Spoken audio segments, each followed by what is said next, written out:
Assalamualaikum warahmatullahi wabarakatuh. Perkenalkan, nama saya Muhammad Afani dengan NIM 201420060. Di sini saya akan sedikit menjelaskan tentang sejarah zakat dan hikmah zakat. Perintah zakat sendiri memang ada, namun belum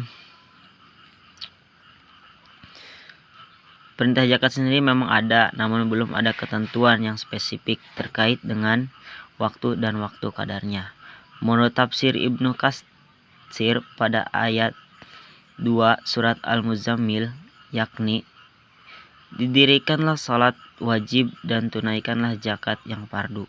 Dalam ayat ini terkandung dalil bagi orang yang mengatakan bahwa perintah wajib zakat diturunkan di Mekah, tetapi kadar-kadar nisbah yang harus dikeluarkan masih belum dijelaskan dengan rinci, kecuali hanya di Madinah. Hanya Allah yang tahu, yang Maha mengetahui. Perintah zakat mulai berlaku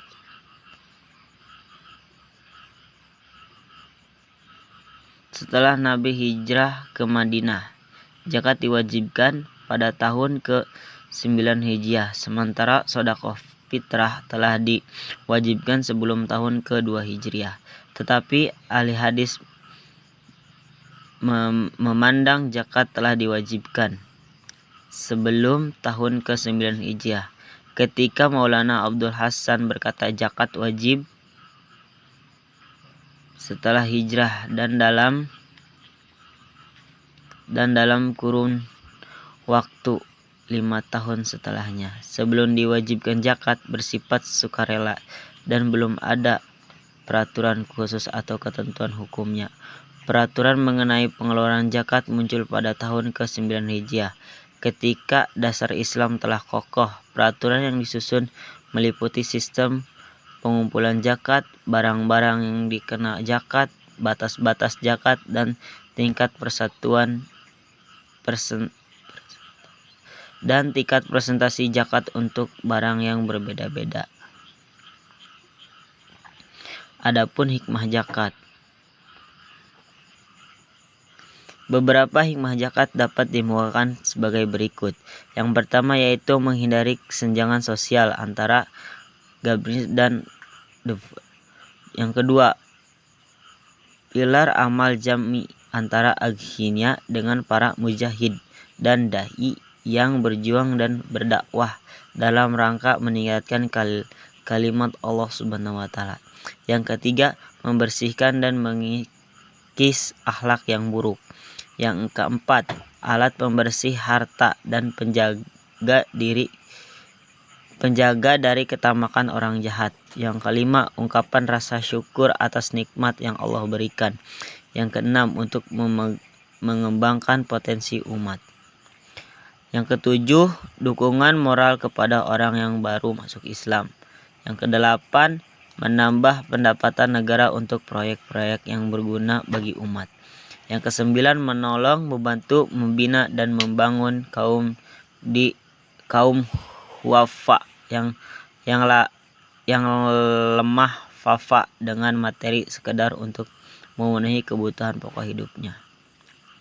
Yang kesepuluh, memberantas penyakit iri hati, rasa benci dan dengki dari orang-orang miskin yang tak memiliki apa-apa dan tidak ada ulur tangan kepada mereka, sementara di sekitarnya orang-orang kaya berkehidupan cukup apalagi mewah. Yang selanjutnya yaitu akad perjanjian gadai. Ulama Syafi'i berpendapat bahwa penggadaian bisa sah bila memenuhi 3 syarat. Yang pertama, harus berupa barang karena utang tidak bisa digadaikan. Yang kedua, penetapan kepemilikan penggadaian atas barang yang digadaikan tidak terhalang, seperti mufaf.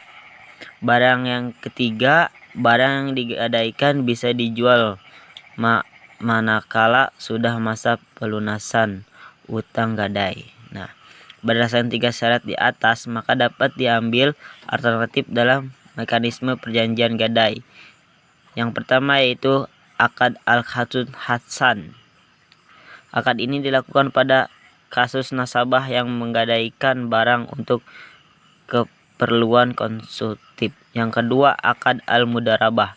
Akad dilakukan untuk nasabah yang menggadaikan jaminannya untuk mendapatkan modal usaha, pembiayaan investasi, dan modal kerja.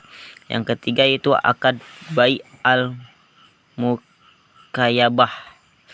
Untuk sementara akad ini dapat dilakukan jika Rabihin yang meningkatkan menggadaikan barang untuk keperluan produktif, artinya dalam menggadaikan rahin tersebut meninggalkan modal kerja berupa pembelian barang. Mungkin itu saja dari saya. Wassalamualaikum warahmatullahi wabarakatuh.